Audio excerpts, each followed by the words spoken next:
ஜோதா பேகம் எங்கே செல்கிறாள்? ஜோதா பேகம், சற்று நில்லுங்கள். ஜோதா பேகம், எங்கே செல்கிறீர்கள்? ஜோதா பேகம், மகாமங்காவை பார்ப்பதற்கு. தாங்கள் அங்கு செல்லக்கூடாது. ருக்கையா பேகம், நான் செல்ல வேண்டும். விரைவாக வந்து விடுகிறேன். தாங்கள் அங்கு செல்லக்கூடாது. உங்கள் குழந்தையை பற்றி உங்களுக்கு அக்கறை இல்லாமல் இருக்கலாம், ஆனால் உங்கள் வயிற்றில் வளரும் எனது குழந்தையின் மீது எனக்கு அக்கறை இருக்கிறது. எனக்கு அது நினைவுள்ளது. என் விருப்பத்தோடு தான் நான் என் குழந்தையை உங்களுக்கு அளித்தேன். அதற்காக நீங்கள் என்னை இப்படி தடுக்கலாம் என்று பொருள் அல்ல. ஜோதா பேகம், தாங்கள் ஏன் புரிந்து கொள்ள மறுக்கிறீர்கள்? இது சரி அல்ல. இது சரிதான் ருக்கையா பேகம். நான் மகாமங்காவை இறுதியாக சந்திக்க செல்கிறேன். சந்தித்து விட்டுதான் திரும்புவேன். தாங்கள் மிகவும் பிடிவாதக்காரர் அல்லவா? அதே போல் நானும் மிகவும் பிடிவாதக்காரி. தாங்கள் எங்கும் வெளியில் செல்ல அனுமதிக்க மாட்டேன் என்று நான் ஷெஹன்ஷாவிடம் வாக்கு கொடுத்திருந்தேன். அப்படி இருந்தும் மகாமங்காவை பார்த்தே தீர வேண்டும் என்றால் ஷெஹன்ஷாவிடம் சென்று அனுமதி பற்றி சொல்லுங்கள். நான் ஷெஹன்ஷாவிடம் அனுமதி பெற்றுவிட்டேன் ருக்கையா பேகம். இப்பொழுது நான் செல்லலாமா?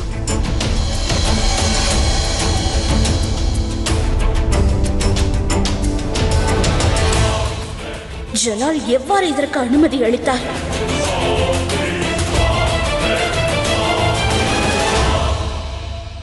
அட என் அருமை மகளே, என்னுடைய அழகிய இளவரசி, உன் அப்பாவுடன் சேர்ந்து சுற்றி பார்க்க கிளம்பியுள்ளாயா? ஷெரீஃபுதீன் வருகிறார். நம் காலணிகளால் அவரை அடித்திருக்கிறோம். என்ன செய்ய போகிறாரோ?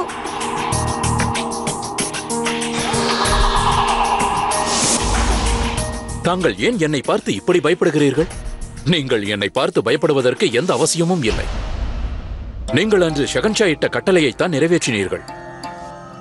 இதில் தங்களுடைய தவறு எதுவும் இல்லை, ஷெஹன்ஷாவுடையதும் இல்லை. அங்கே குற்றம் இழைத்தவன் நான் தான். பக்ஷி பானுவை நான் மிகவும் கொடுமைப்படுத்திவிட்டேன். இங்கே பாருங்கள் ஷெரீஃபுதீன் அவர்களே, இந்த அழகிய குழந்தை குதா அளித்த பரிசாகும்.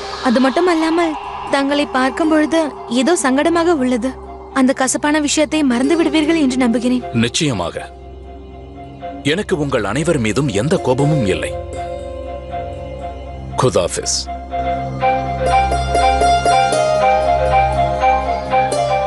நான் நினைத்து கூட பார்க்கவில்லை. ஷெரீஃபுதீன் அவர்கள் எவ்வளவு மாறிவிட்டார்.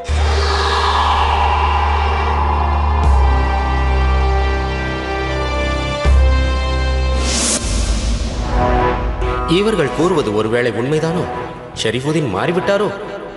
செல்வதற்கு முன்பு நான் ஒரு முறை என் ஜலாலை பார்க்க வேண்டும்.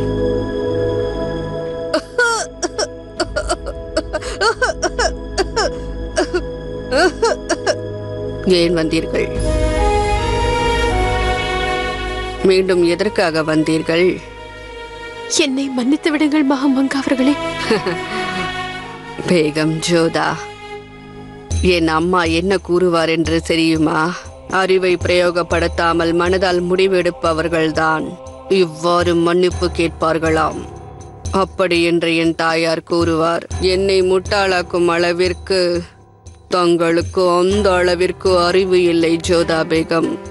உங்களால் இந்த மகாமங்காவை முட்டாளாக்கவே முடியாது. தாங்கள் மிகவும் மிகவும் கேவலமாக என்னுடன் விளையாடி விட்டீர்கள். நான் உங்கள் மனதை வேதனைப்படுத்த அவ்வாறு செய்யவில்லை. தங்களை நான் ஆரோக்கியமாக பார்க்க விரும்பினேன்.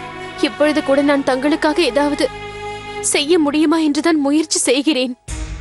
எனக்கு ஏதாவது செய்ய நினைக்கிறீர்களா? அப்படி என்றால் இங்கே அமருங்கள். எனக்காக ஏதாவது செய்ய நினைக்கிறீர்களா? என் பதவியை எனக்கு திருப்பி தாருங்கள். தர முடியாது அல்லவா? மகாமங்காவிற்கு 2 மகன்கள் இருந்தார்கள். 2 மகன்கள். ஒன்று என்னுடைய ரத்தம், இரண்டாவது, நான் எடுத்து வளர்த்த என் மகன். நான் என் சொந்த மகனை விட ஜலால் மீதுதான் அதிக அன்பு வைத்தேன் என்று இந்த உலகத்திற்கு தெரியும். நான் இருவர் மேலும் சமமான அன்பை காட்டியிருக்க வேண்டும். ஆனால் நான் ஜலாலிடம்தான் அதிக அன்பை காட்டினேன். அந்த இருவரும் எனக்காக எதை வேண்டுமானாலும் செய்வார்கள். அந்த இருவரும் என் அருகில் இருக்கும் பொழுது இந்த உலகமே என் கைவசம் என்று நான் கர்வமாக இருந்தேன். என்னால் ஒருவனை தான் ஷெஹன்ஷாவாக ஆக்க முடிந்தது, இன்னொருவனை என்னால் சரியாக வளர்க்க முடியவில்லை என்பதுதான் உண்மை. அதனால் என்ன நடந்தது என்று தங்களுக்கு தெரியுமா? ஆதமிற்கு ஜலால் மீது வெறுப்பும் கோபமும் அதிகரித்தது. ஜலாலை அவன் வெறுத்தான். ஆதம் ஜலாலை போல் ஆக வேண்டும் என்று விருப்பப்பட்டான். அதை நிஜமாக்க, ஆதமின் கனவுகளை நனவாக்க அவனுக்கு நான் உதவினேன். அதில் என்ன தவறு? நீங்கள் பார்ப்பதை பார்த்தால் அது தவறென்று நினைக்கிறீர்களா? ஆனால் நீங்கள் ஒரு தாயாக இருந்து இந்த விஷயத்தை பாருங்கள், புரியும். இதில் தவறு என்ன இருக்கிறது? ஆனால் ஜலாலோ நான் செய்த இச்செயல்களை, இந்த முயற்சியை புரிந்து கொள்ளாமல் தவறென்று நினைத்து விட்டான். இதில் தவறு என்ன இருக்கிறது? இது மன்னிக்க முடியாத குற்றம் அல்லவே? ஆஹா, அற்புதம்! எனக்கு உதவி செய்ய நினைக்கிறீர்களா? ஏதாவது செய்ய நினைக்கிறீர்கள் அல்லவா? 2 மகன்கள் இருந்தார்கள், 2 மகன்கள். ஆனால் இந்த தாய் இன்று மரணப்படுக்கையில் இருக்கிறாள். ஆனால் அவளிடம் இப்போது ஒரு மகன் கூட இல்லை. தங்களுடைய கணவர் இந்த ஷெஹன்ஷா இருக்கின்றாரே, அவர் தவழும் வயதிலிருந்தே எனக்கு அவரை பற்றி மிக நன்றாக தெரியும். அவருக்கு நடக்க கற்றுக் கொடுத்ததே இந்த மகமாங்காதான். அவர் மழலை மொழி பேசும் அந்த நாளில் இருந்தே எனக்கு அவரை பற்றி தெரியும். ஒரே ஒரு வார்த்தை பேசுவார், பெரிய அம்மா. யா அல்லாஹ், அதை கேட்டு எவ்வளவு பூரித்திருக்கிறேன். அல்லாஹ் மீது ஆணை, ஜலால் என்னை பெரிய அம்மா என்று அழைக்கும் போதெல்லாம் எனக்கு அவனுடைய தேவை என்ன என்பதை நொடியில் புரிந்து கொள்வேன். இப்பொழுது அந்த குழந்தை என்னை ஆக்ராவை விட்டு தள்ளி வைக்க முடிவெடுத்து விட்டது.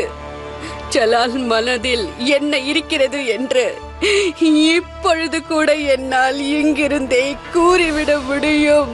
ஜலால் என்ன நினைக்கிறான் என்று எனக்கு தெரியும். உங்களுக்கு ஒன்று தெரியுமா? இன்று அவன் நான் செய்த ஒரு தவறுக்காக இன்று முதல் நீங்கள் என்னுடைய பெரியம்மா இல்லை என்று என் முகத்தை பார்த்து கூறினானோ, அன்றிலிருந்தே நான் ஒரு நடைப்பிணமாகி விட்டேன். நீங்கள் இளகிய மனம் படைத்தவர் அல்லவா? எனக்கு எப்படியாவது உதவி செய்ய துடித்துக் கொண்டிருக்கிறீர்கள். தங்களால் எது வேண்டுமானாலும் செய்ய இயலும். ஆகட்டும், சரி. தங்களால் என் மகன் ஜலாலை என்னிடம் அழைத்து வர முடியுமா? ஞாபகம் இருக்கட்டும், நான் அழைத்து வர சொன்னது என்னுடைய மகன் ஜலாலை.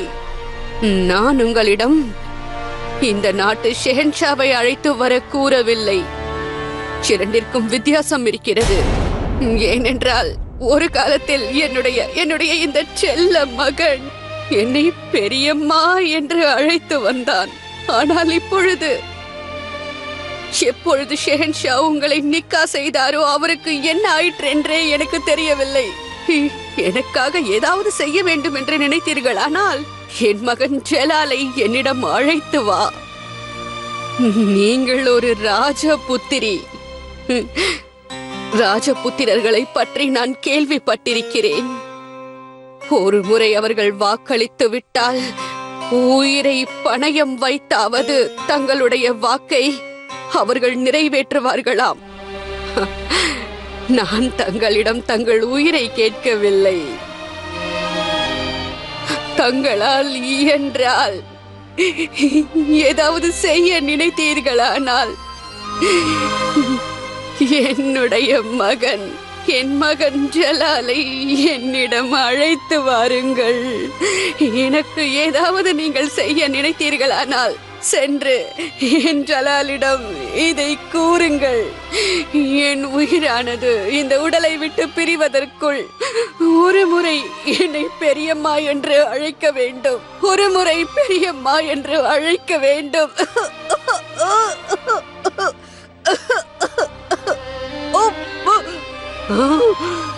இதை மட்டும் செய்யுங்கள், போதும்.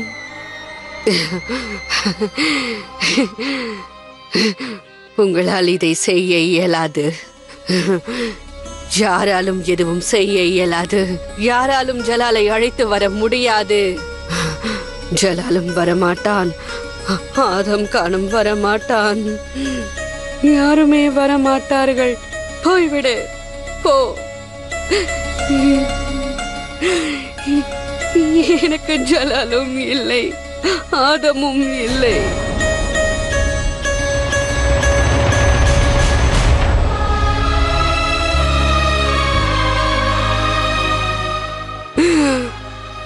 நான் தில்லி செல்வதற்கு முன்பு ஜலால் என்னை பெரியம்மா என்று அழைக்க வேண்டும். என் குழந்தை ஜலால் என்னை அம்மா என்று அழைக்க வேண்டும்.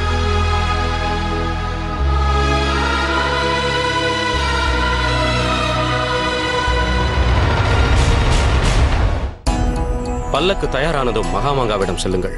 அவரது பொருட்களை குதிரைகளில் ஏற்றுங்கள். பாதுகாப்பு வீரர்கள் தயாரா?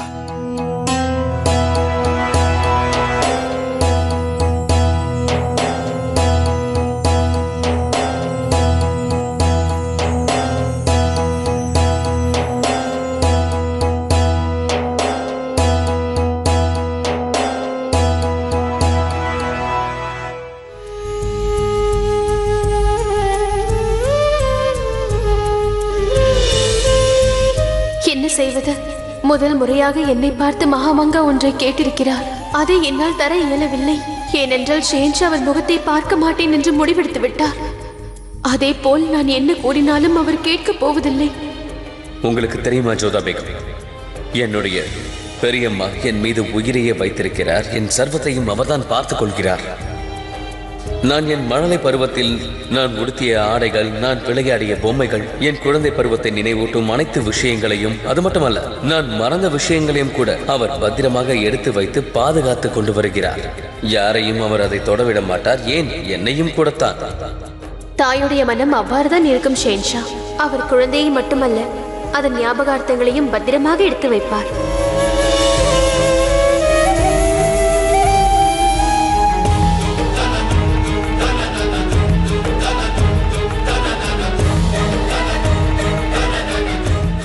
இந்த அறையை சுத்தம் செய்து விடுங்கள். இந்த அறையை முழுமையாக சுத்தம் செய்து விடுங்கள். தேவையில்லாத பொருட்களை இங்கிருந்து எடுத்து விடுங்கள். வாருங்கள் ஷேன்ஷா. எதற்காக இந்த அறைக்கு என்னை வரவழைத்தீர்கள்? இந்த அறையை எதற்காக சுத்தம் செய்கிறீர்கள்? ஷேன்ஷா, எப்படியும் மகாமங்கா இன்னும் பல நாட்கள் உயிரோடு இருக்க போவதில்லை. ஆகையால் இந்த அறையை சுத்தம் செய்து தேவையில்லாத பொருட்களை வீசிவிடலாம் என்று நினைத்தேன். இன்னொரு பக்கம் அவர் இறப்பதற்குள் தன்னுடைய மகனின் முகத்தை பார்க்க வேண்டும் என்று கேட்டுக்கொண்டார். நான் அவரை சந்திக்க விரும்பவில்லை என்பது உங்களுக்கு தெரியும் அல்லவா? அதனால்தான் இதெல்லாம் நடக்காது என்று நானே அவரிடம் கூறிவிட்டேன். அதோடு அவர் முகத்தை எவ்வாறு பார்ப்பீர்கள்? தங்கள் குழந்தைகளுக்கு சாபமிட்ட அந்த முகத்தை நீங்கள் எதற்காக பார்க்க வேண்டும், இல்லையா? பாருங்கள், ஏதேதோ பொருட்களை எல்லாம் சேகரித்து வைத்திருக்கிறார். இதில் என்ன உள்ளது?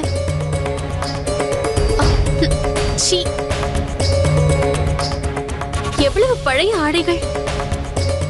ஷேன்ஷா, தங்களை மரத்திற்கு அருகில் இருந்து அழைத்து வரும்போது இந்த ஆடைகளைத்தானே நீங்கள் அணிந்திருந்தீர்கள்? அவருக்கு முழுமையாக பித்து பிடித்து விட்டது. நீங்கள் உபயோகித்த சிறு சிறு பொருட்களையும் சேகரித்து வைத்திருக்கிறார். இதையெல்லாம் அவர் பல வருடங்களாக பொக்கிஷமாக பாதுகாத்து வருகிறார். எதற்கோ தெரியவில்லை. உண்மையில் அவர் மரணப்படுக்கையில் தான் இருக்கிறாரா?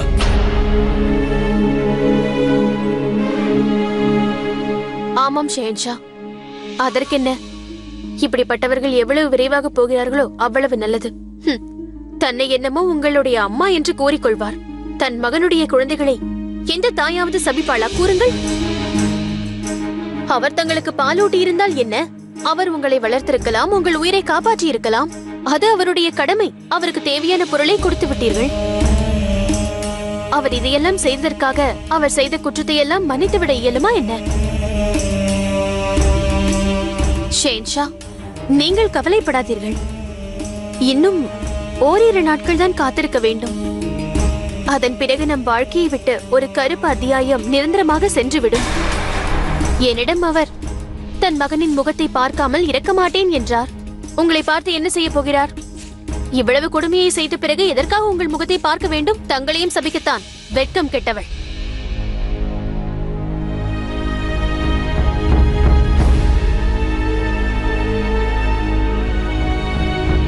ஷெஹன்ஷா, தங்கள் கண்களில் தூசி பட்டு விட்டதா? ஆமாம், அறையை சுத்தம் செய்கிறோம். தூசி விழுவது சகஜம் தானே? காட்டுங்கள்.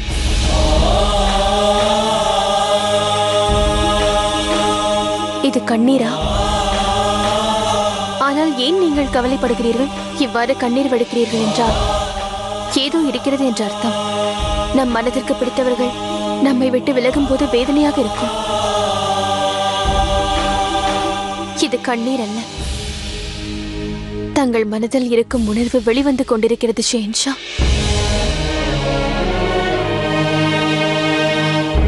ஆனால் இது யாருக்காக? மகாமாங்காவிற்காகவா? தங்களுக்கு எதிராக சூழ்ச்சி செய்து உங்களை அரியணையிலிருந்து இறக்க திட்டமிட்டு தங்கள் குழந்தைகளுக்கு சாபமிட்டவருக்காகவா?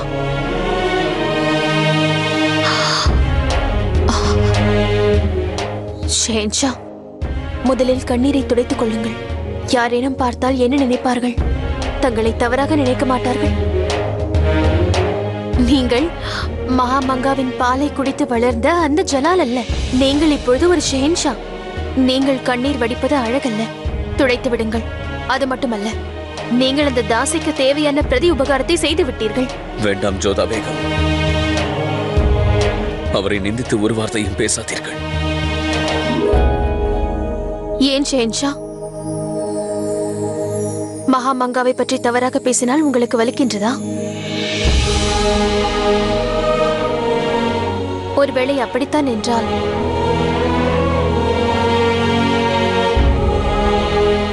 உங்களுக்கு வேதனை ஏற்படுவதில் எந்த தவறும் இல்லை ஷெஹன்ஷா. கோபம் இருப்பது போல் காட்டிக்கொண்டு உங்கள் உணர்வுகளை அடக்கிக் கொள்ளாதீர்கள். ஏனென்றால் மகாமங்கா தாசி அல்ல, அவர் உங்களுடைய பெரியம்மா. தாங்கள் அதை என்றும் மறந்து விடாதீர்கள். ஷெஹன்ஷா என்பது உயர்ந்த பதவியாக இருக்கலாம். ஆனால் ஒரு மகனின் பதவி அதைவிட மிக பெரியது ஷெஹன்ஷா. உங்கள் மனதில் இன்னும் மகாமங்காவின் மேல் பாசம் இருப்பதை ஒத்துக்கொள்ளுங்கள் ஷெஹன்ஷா. இப்படி நடிப்பதை முதலில் நிறுத்துங்கள். தங்களுடைய அகங்காரத்தை விட்டு விடுங்கள் ஷெஹன்ஷா. ஷெஹன்ஷா என்ற பட்டத்தை ஒதுக்கி வையுங்கள். உங்களுக்குள் இருக்கும் மகனை வெளியில் கொண்டு பாருங்கள். ஒத்துக்கொள்கிறேன், மகாமங்கா செய்த அனைத்தும் குற்றம்தான். தங்கள் குழந்தைகளை அவர் சபித்திருக்க கூடாதுதான். ஆனால் அந்த நேரம் அவர் மனமானது சிந்தனை இழந்து பேதலித்த நிலையில் இருந்தது. ஒரு புத்திரனை இழந்த சோகத்தில் ஒரு தாயான அவர் தங்கள் குழந்தைகளுக்கு இந்த சாபத்தை அளித்து விட்டார். ஆனால் தங்களுக்கு பாலூட்டி வளர்த்த தாயிடமிருந்து இந்த சாபம் வரவில்லை. அதை புரிந்து கொள்ளுங்கள்.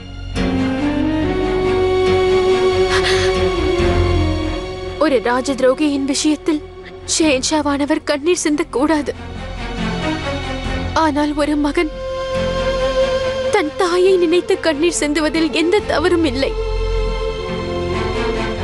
அவரோடு உங்களுக்கு இன்னும் உறவிருக்கிறது என்று நீங்கள் நினைத்தால், இன்னமும் அவரை தங்களுடைய தாயாக நினைக்கிறீர்கள் என்றால் அவரை சென்று சந்தியுங்கள்.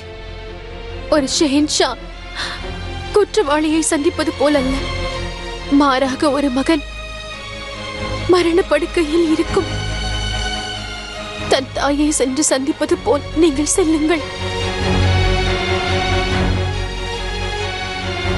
இதற்கு மேலும் அவரை சந்திக்க உங்கள் மனம் ஒத்துக்கொள்ளவில்லை என்றால் நீங்கள் கண்ணீர் சிந்துவதற்கு உங்களுக்கு உரிமை இல்லை ஷெஹன்ஷா.